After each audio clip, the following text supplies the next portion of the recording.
Hello, welcome back to the Midnight Quill podcast.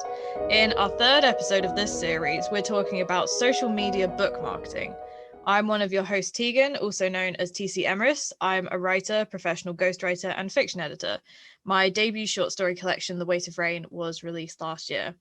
Today, I'm joined by two guests who help authors promote their books online. Hi, I'm Nathan. I'm the creative director of Softwood Self-Publishing. I design marketing strategies and run social media accounts for our clients at Softwood. And hi, I'm Shauna. I run Book Fox tours on Instagram, which we promote indie authors, and I'm also an independent author myself with two series out. One is the Ragnall series, and the other one is the Olden Chronicles. Let's start with a general discussion of book marketing on social media. What would you two say is the biggest faux pas that self-published authors make when marketing their books on social media? I'd say definitely know your audience is one. I've seen a lot of people, especially with the first book, who will have a lot of followers or a lot of fans who just aren't in that genre. Say for me, my genre is definitely fantasy. Yeah.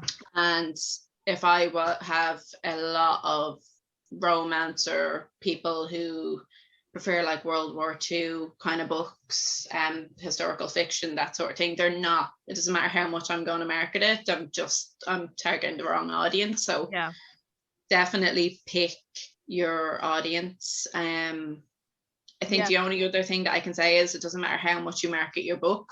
It all depends on how much you can handle what comes with it. Obviously, not everyone is going to read your stuff and is going to like it.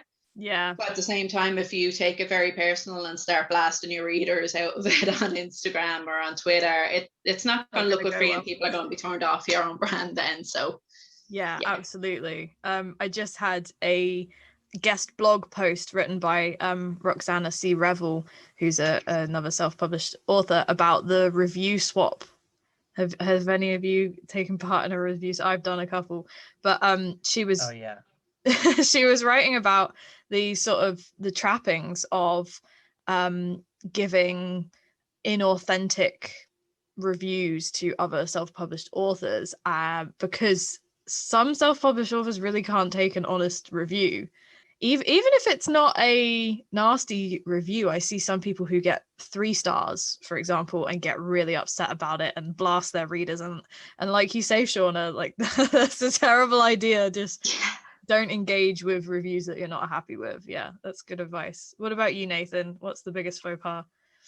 Yeah, I think it's understanding, as you say, it's understanding your audience, if you like, but it's also understanding how it is that you're going to engage with them and understanding those rules of engagement, if you like, and to build up that meaningful audience. I mean, so Twitter is my speciality, and I'm always saying to authors on there that I'm working with, that they can't just be putting out tweet after tweet about their own thing. It's about the community. It's actually about supporting others as well. And if you don't give anything, you're not going to get anything back.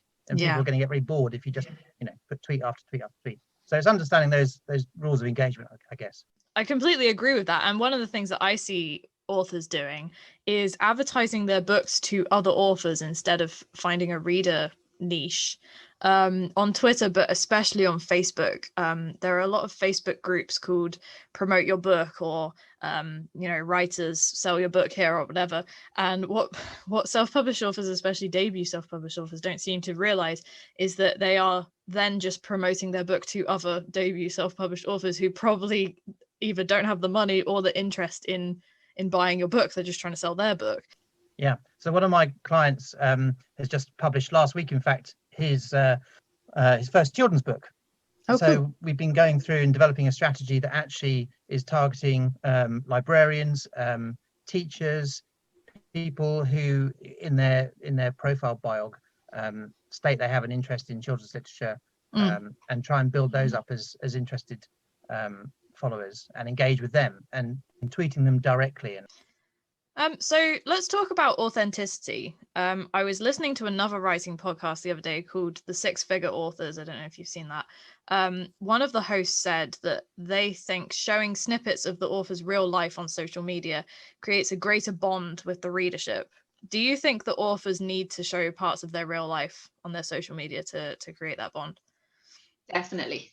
For me anyway, I've noticed that the more I kind of share of my own, of kind of what I do behind the scenes rather than just my books, the more I seem to sell. As well as I think people, especially if they read your books and they like them, they kind of want to know the person behind them at the same time. So it's handy for them to kind of see that, and rather than just being like this mystery person to write as they know who it is. And like I said, if they form a bond then with you then as well, it can be quite handy. And then half the time they're the ones then as well who are helping you sell your stuff, because they're the ones giving you the bigger shout outs. So definitely. Do you think that's easier on Instagram rather than Twitter? I think maybe that's where a difference comes in between the two platforms, because Instagram is so about the visuals. It's very easy to update things, and Twitter is, so I suppose for me it always seems that Twitter is slightly more opinionated. You're giving an opinion on whether it's something you watched, something somewhere you went, because you're tagging the actual places. That's what it's all about. And I think you're absolutely right. I think probably Instagram is an easier platform for that, would you say? Yeah, I find it is anyway. For me, again, like I'll share, a lot of people will look at me and say, right, she's quite young, and then my son has additional needs then as well. So I think any of my readers, or even a few people that I've spoken to then as well, who want to write their own books, who are dealing with the same thing, they're kind of like, oh, well, she's dealing with this, so if she can do it then, and they'll even ask my advice then on it. But I've noticed that's kind of helped me build up a readership, and it's got, as well as that, it benefits me because then I know my readers and they have a lot of say then in what goes into my future books then. So it's like if they want to give me an opinion on something or whatever, I definitely take that into consideration, and I think that's something that they definitely appreciate. But I couldn't see that happening with my audience on like Facebook, or if I had a Twitter account. Like I said, I think it's just too opinionated, while Instagram is that bit more personal. I'm in two minds about this because a lot of my clients that I ghostwrite for, they have multiple pen names, and so their pen names will often be very detached from who they are as a person. And so when I look at their social medias, sometimes they don't do as well as, you know, people who are talking about their personal issues or just a snippet of their life, even sort of, I like coffee, I like chocolate, that kind of thing. And sometimes that's all it takes sometimes. On the other hand, I do follow a few self-published authors who only post about their real life and not about their writing. And sometimes I forget, you know, what they've written. And I do wonder if that maybe you can go too far the other way on Instagram, especially of just today I got up and I made an omelette, instead of reminding your readers about what you're currently writing or what you've previously written. So I think it's a delicate balance. Yeah, I've definitely seen that now myself with a good few authors as well. Is really, it can go either way depending on the account you're looking at. Some will promote their stuff too much. Yeah. And like I said, you get bored. You know, you look at it and you're like, okay, it's the same book 7 days in a row. Yeah. I get it, we're happy for you, but do you have nothing else to talk about? Pretty much. While then others, like you said, is especially I think if they're debuts or they're working on their second book or whatever, is you completely forget half the time that they're a writer, because they've posted so much personal stuff, and half the time it's stuff that doesn't even really need to be posted. Like you said, the breakfast or whatever, and you're like, okay, but you not have like stuck a book in there or something to give us a bit of a reminder if you're going to do that. I think the key thing that you've both touched on here is that it's really a skill, and I don't think people talk about it enough as a skill to market your books on social media. I think some people think, oh, this is just another version of my personal social media, or, you know, this is just an advertising tactic where I just post my book over and over again. But like finding what you need to post for your readership is like, it takes a lot of work. And honestly, if you don't have a skill for social media, which frankly I really don't, because it is something that takes practice and knowledge to be able to do correctly, and some people can do it and some people, like me, can't do it. And it's really changed so much since the early days of it, when everyone had a Facebook account and that. And I don't know what your experience is, but my experience is that Facebook is not really what it was anymore at all. Obviously, there's far more competition out there in terms of social media platforms. But I've seen also people try and rely on their, oh yeah, I'm on social media, I've got a Facebook page. Yeah, that's not that might not be the best platform for you or your book. Just, don't rely on that. Don't rely on that. I would really agree. And another point that I had written down is that I've heard other authors describe Twitter as shouting into the void rather than engagement. So how can we actually make sales and connections amongst the sea of endless tweets and retweets? If you are just putting post after post about, hey, this is my book, here's the link to its sales page, don't expect very much. It's all about engaging with that community. So it's about supporting others, whether they be normally they'd be other writers, obviously. So you're commenting, you're retweeting them, you're posting about them directly.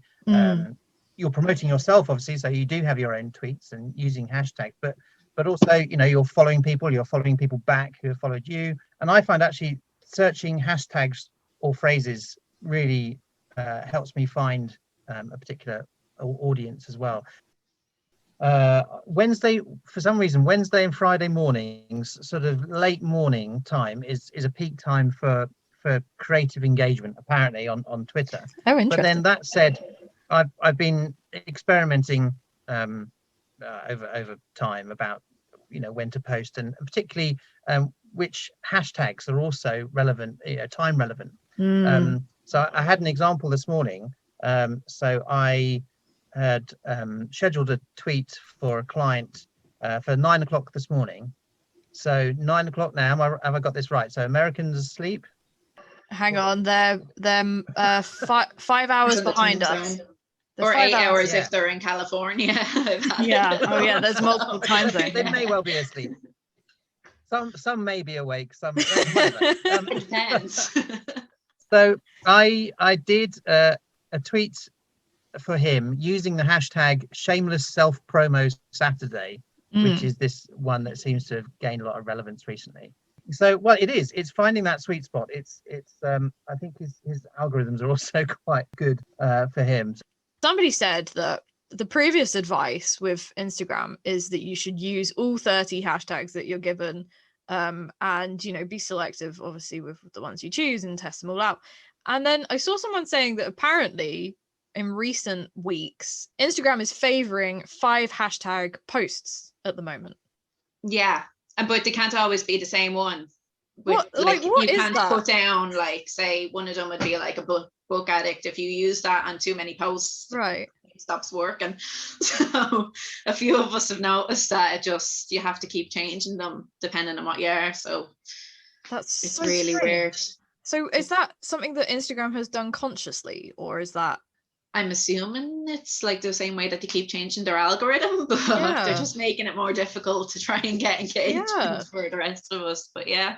How do you feel about, or do you even do this when you share an Instagram post with your Facebook, for example?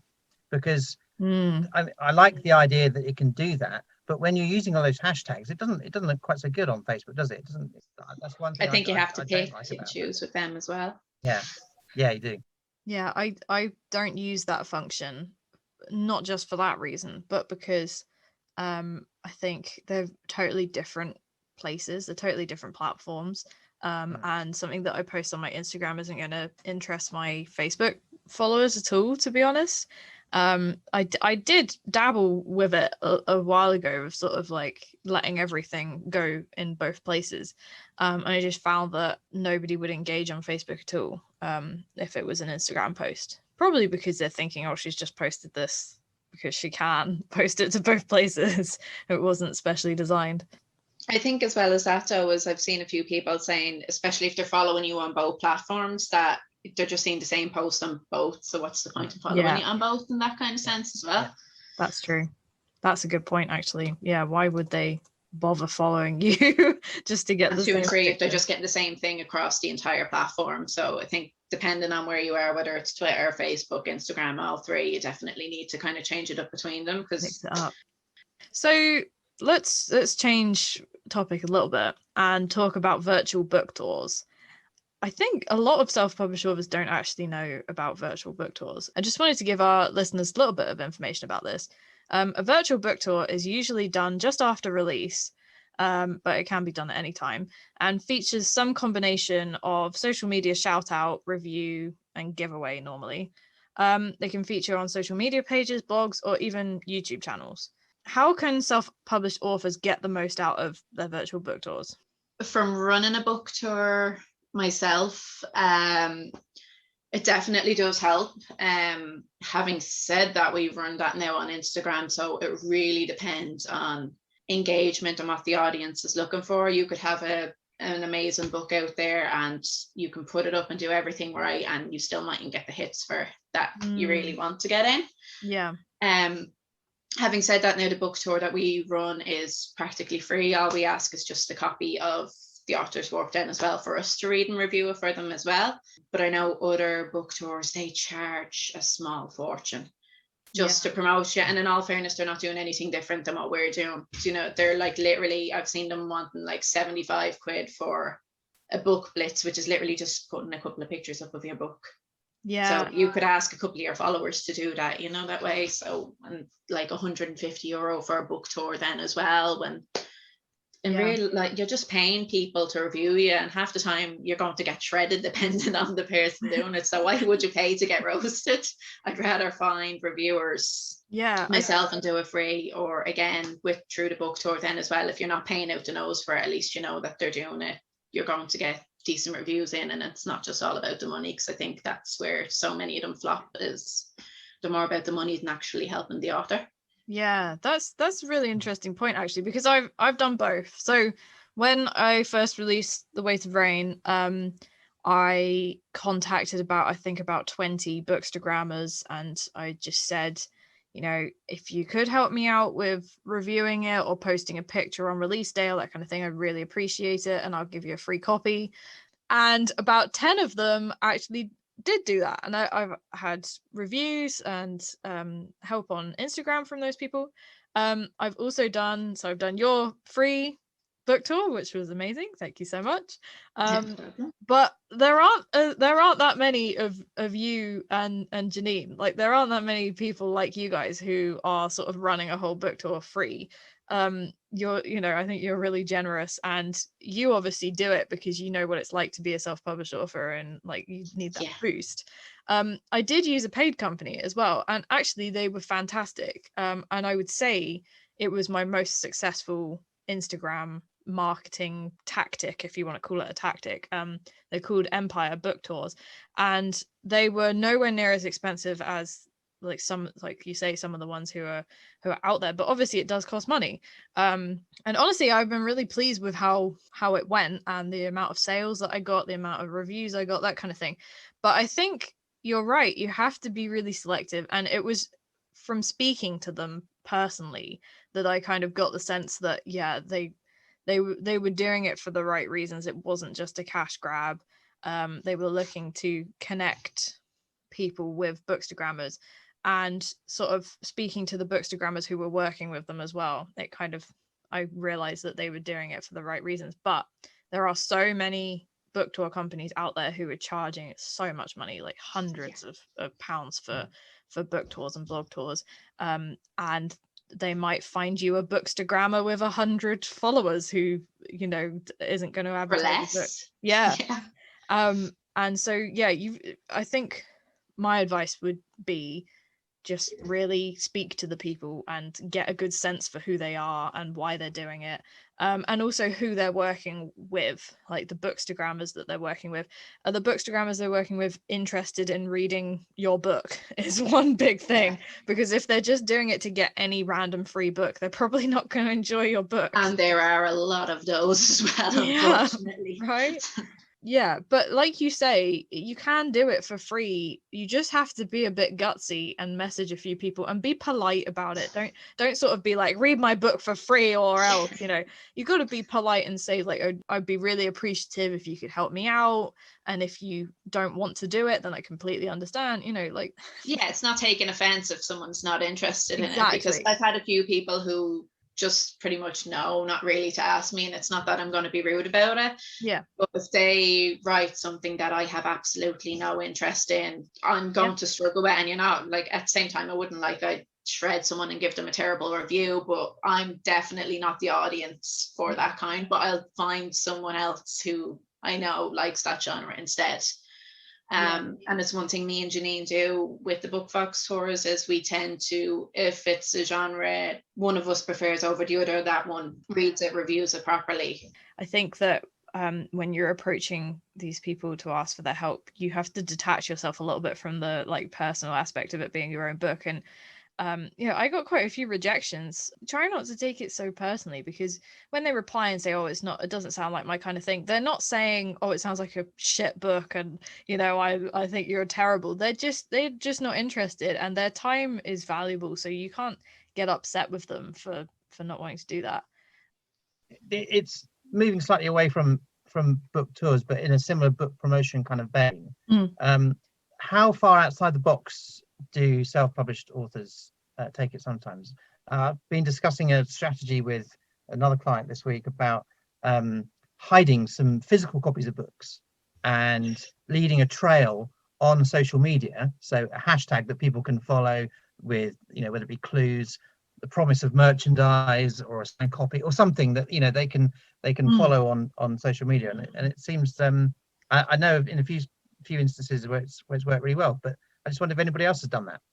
Yes. One of my favorite authors of all time, Matt Haig, I follow him on Instagram, and he brought out his new book, The Midnight Library. I nearly said The Midnight Quill then. Clearly the naming of this podcast was inspired, but he brought out his new book, The Midnight Library. I think it was summer last year or autumn last year, and he lives in Brighton, I think, and he did like you say, hiding physical copies around, signed copies as well that say something like, you found a free book, love, Matt Haig, or something, which is, I love that. And yeah, so like an Easter egg hunt with books. Yeah, it's great. And you can have the you run it in conjunction with your social media, so that when somebody finds the book and you've written, I don't know, hashtag whatever it is inside the book, they can then go on to whatever platform it is, tweet a picture of it, or say, hey, look, I've got it, and that inspires some sort of engagement. I think a lot of things like that suffered because of the pandemic, because a lot of the like physical promotions, so like leaflets, bookmarks, those kinds of things that you can leave around in shops, a lot of that kind of promotion has been left by the wayside because most people aren't going to shops, or libraries are closed for the most part. So we can get a bit more creative with physical promotion after the pandemic is over, is basically what I'm saying. I think the other issue would be leaving the books in the rain, because the UK and Ireland, it rains a lot. Yeah, but you do find these. We've got one just down the road from us, an old phone box that's been turned into a bookshop. So they're cool, aren't they? Something like that. Yeah, they're great. They're a great idea. So you can put it in there, or even put it in a little plastic bag and tuck it behind I don't know. That's not very aesthetic, though, is it? Like it's not great for Tesco's carrier bag or something. Maybe a freezer bag instead. Dog poo bag. I've gone way off topic now. What do we think about other platforms? I know we've spoken a lot about Instagram, Twitter, Facebook. But what about LinkedIn, YouTube, Pinterest, that sort of thing? How do you feel people use that? I mean, LinkedIn is a funny one. It's a bit of a specialism. I'm not totally convinced that you're going to find an audience for a particular book, although you may find an audience for you as a professional writer. Is there a need? Do you think there's a need for self-published authors to have a professional profile on there? I don't think so. Not if you're only starting off either. I think you need to definitely have a bit of a readership behind you before setting up anything like that. And what about Pinterest? This is a conversation I've been having with Maddie recently about the use of Pinterest to share mood boards about your particular book writing. Maybe it's a useful Easter egg that if people want more content, you can share with them. I just wondered what anybody else's experience with Pinterest was.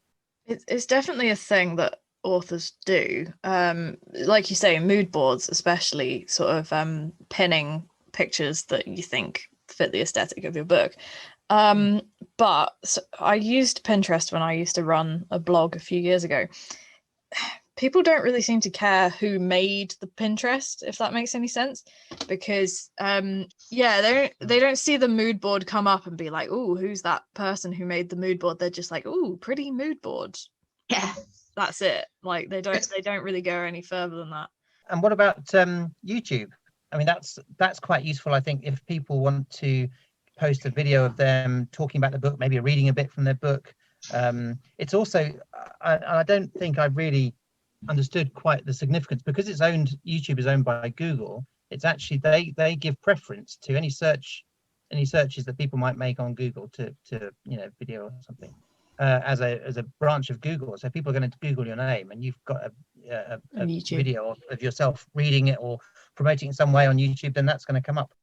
Yeah. So I watch AuthorTube as a watcher rather than a participant. AuthorTube. You have BookTube, which is people reviewing books, and that's very popular. I did try and get some booktubers to review my books, but they all said no. So because these people are big time on BookTube, like they make their living from getting sent free books. So, but AuthorTube, in series 1 of this podcast, I mentioned an author that I watch on AuthorTube called Kate Kavanagh, who writes under lots of different pen names, and she hasn't published anything under her name Kate Kavanagh yet, but she's like me, she's a freelance writer as well, so her name is her brand for that kind of thing, and it is something that I've thought about doing, but I'm a bit too awkward in front of a camera. But do you think that's something that actually, if people self-publishing authors go, okay, I obviously need to have some sort of social media profile, but I'm really shy, and I don't want to be on Instagram. I don't want to have my face involved. Do you think that's something that's going to hold back potential sales, hold back engagement? I think it depends on their genre, really, and again, their audience. I know a lot of, and I think it really comes with the territory in that sense, as authors, we don't mind any kind of vocal interviews, but as soon as you're going in front of a camera, it's shit run. I know so many people who have torn stuff down and basically like agreed to whatever interviews or sending videos in, and then when it comes to them doing it, they're recording it 15, 20, 30 times because they're just like, oh no, I can't. Even looking back at themselves, they're like, no. And then even when they do it, it's like, oh, please God, no one watch it. Like, and you're there trying to promote your book at the same time, like, oh no.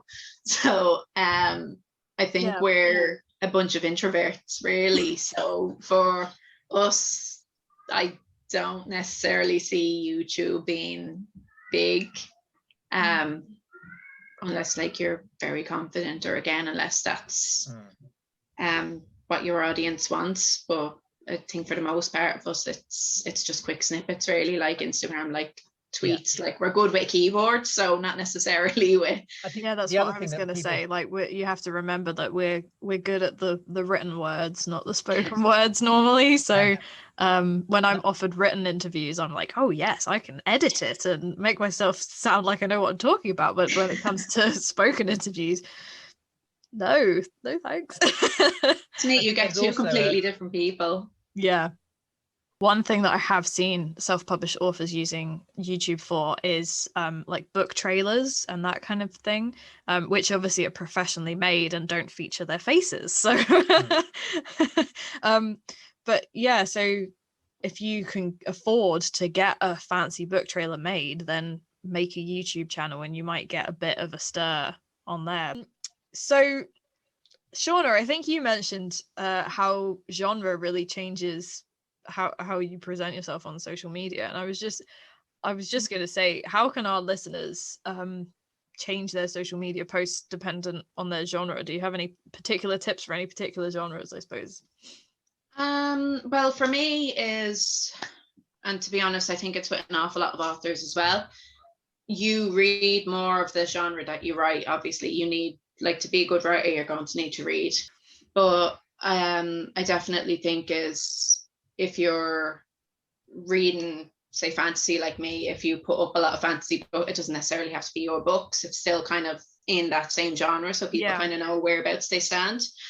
I see a lot of people who write like erotica and stuff like that, who'd put up like snippets, or again, they put up very like lingerie posts or that kind of thing, just to say what, basically give a wink of what their genre is. And other people then with kids stuff, is they'd have an awful lot of, like, who are writing kids books, they'll have a lot of things with the kids, or with very colorful art and stuff like that. So you kind of know it doesn't necessarily have to be promoting your stuff to let people know what your genre is.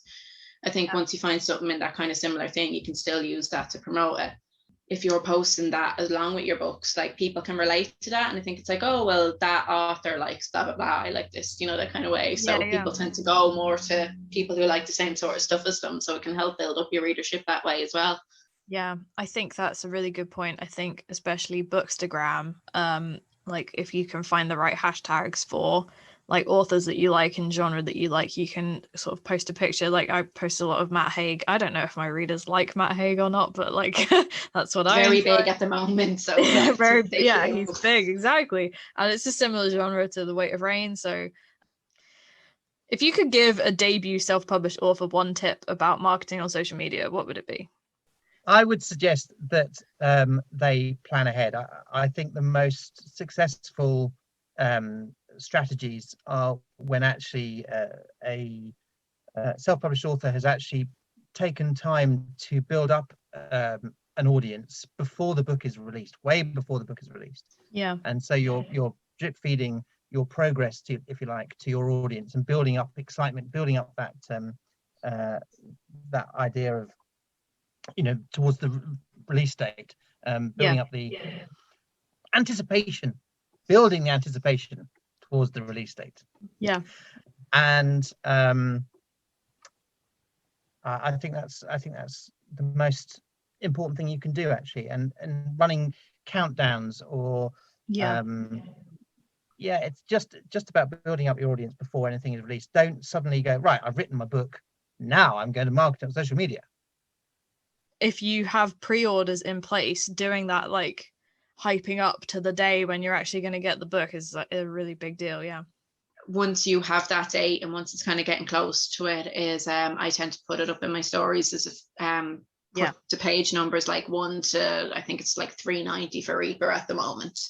It's like, pick a page and I'll quote back a snippet or a quote, and that seems to really engage, because like it depends obviously on what page people pick, but some of them can be like really good, and you'll see a lot of excitement then coming towards that, and a lot of the reactions and emojis and everything like that, like, ooh, what's this? So I think that kind of helps build it up, as well as the countdowns, as people kind of get to see little snippets of what's in the book. Yeah, absolutely. If I could give one tip, it would be to make real personal connections with people, because the people who helped me the most during my release were people that I had actually made some kind of connection with outside of just we're authors. So one person on Instagram, for example, we connected over a love of TV shows that were similar, and we kind of became like acquaintances and friends from that. And then when it came to my release, obviously he was happy to help me in general because we were friendly, not because he was trying to help me promote something. Do you see what I mean?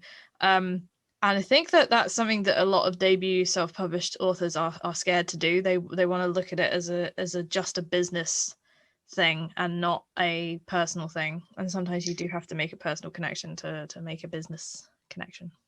Definitely. Like, I've noticed from my own personal experience and from others, and so many, I remember I put a post up about this sometime last year, but I had so many authors coming back and saying it was the very same thing, is when you're and like release any book, even if it's a debut, I think you automatically expect friends and family to be the first people to help you. They're not.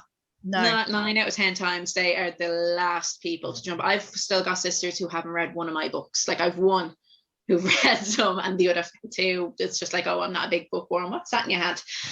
And, kind of, it's like, yeah, that's not mine. That's someone else's. But thanks, fuck off. But the people to help me are, again, those who I've built up a relationship with, or I've made friends with then online, and they're like your biggest supporters and the biggest shout outs. Yeah.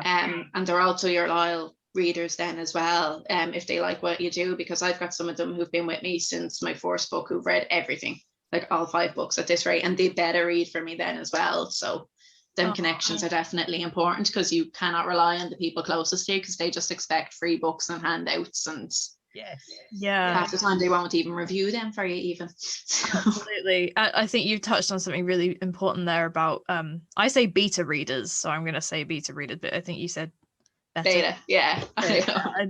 It's different in different accents, I think, but I think you touched on something really important there about beta readers, and we're going to have an episode this series as well about beta readers, because past readers can also be future helpers for beta reading. It's really important to have that connection. And about friends and family, you made a really good point there. So you don't really want your friends and family to help you on social media, is what a lot of people talk about, because their followers are not going to be people who are going to be interested in your books anyway. So even if say your mum gives you a boost because she loves you, are her friends actually going to want to read your books? Probably not, so sometimes it is better just to not give them the free copies and spend your time with people who care about your book. This is another point I'm going to make. If your friends and family buy your books on Amazon, it kind of messes up your sales algorithm, to be honest, because Amazon will recommend people who have bought similar things to your friends and family your book then. So for example, if your I don't know, let's say your uncle who really likes beer and Alan Titchmarsh and DVDs about the Second World War or something like that, buys your romance book just to support you, then other people who have bought beer and Alan Titchmarsh books and DVDs about World War II are going to be recommended your like contemporary romance or something. So you're actually sort of hindering yourself sometimes, and that's why I see people talking about keeping their pen names, or even just the fact that they've written a book secret from everyone they know, so that they don't have to worry about that. So the big question: can you actually make book sales by just using social media, or do you also need to do paid advertisements on Amazon, BookBub, etc.? I think you can go either way with it. The only thing I'll say is I know one of the indies who's in my group. She's the only one out of the 5 of us who paid. I think it's Neck Alley or something like that. And I think she paid like €300 or €400 for it. Now, she did get the reviews, but I'd say at least half of them she was roasted on. So it's kind of, is it really worth it?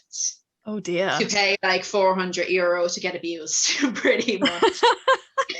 Because she did, like, some of them obviously came back really good. Others average. Obviously, you're going to get an audience. They're not always going to like what you do. Yeah. I definitely think you can build up an audience and sell books by marketing alone online. It just takes that little bit longer.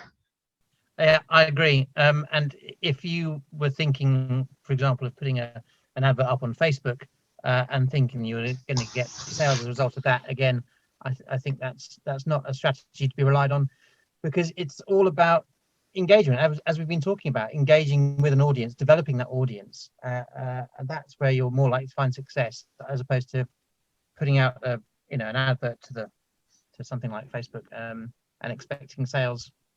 I just don't think that's you need to have a far more select market. Yeah, that's a good point, actually. And I think Facebook adverts are often a waste of money, to be honest. And Amazon adverts as well. I did a free course. I'm not going to say whose free course, about Amazon ads, which really just showed me that it's luck of the draw, because this person who was doing the free Amazon ad course is a self-published author, and was sort of explaining how you can use these tips and tricks to get good sales, and by the end of the course you were supposed to be turning a profit with Amazon ads, and I was not even making sales, let alone turning a profit. So the good thing about Amazon ads compared to Facebook ads is that it only spends when you get clicks, whereas Facebook ads just spend regardless of whether anyone's seen them or not. Yeah, it does. Yeah. BookBub is the same. It only spends when you get clicks, so that's nice. It would be good if we had an advertiser who only spent when you got sales, wouldn't it? But that doesn't exist yet. So yeah, BookBub I have found quite useful if you know how to market the promotional image that you create, let's say. So they have very particular style of advert on BookBub that does well, and if you try and make anything that looks different, nobody wants to look at it, is what I've found. I've done quite a lot of tests on BookBub, but ultimately I've kind of broken even on advertising, which is good because it's not a loss, but it's, you know, it's not great either. It's not great either, exactly. So I think that social media, at the very least, you are doing it for free. So I think we've covered everything to do with social media book marketing. Leave us a comment down below. What have you found has been most successful for you as a self-published author? Do you use all of the social media tactics that we've talked about today, or do you prefer to advertise with paid advertisements like Amazon and BookBub? Leave us a like, and you can also support us on Patreon for as little as £1 a month. We have lots of merchandise and extra content on there. Thank you very much to my two guests for joining us. Make sure you go and check out Shauna's books. She's got one coming out on the 5th of April called Highland Reaper, which is very exciting. And thank you, Nathan, for joining us, the Twitter guru. Make sure you go and check out Softwood Self-Publishing. Thank you very much, both of you, for joining us, and thank you for listening, everyone.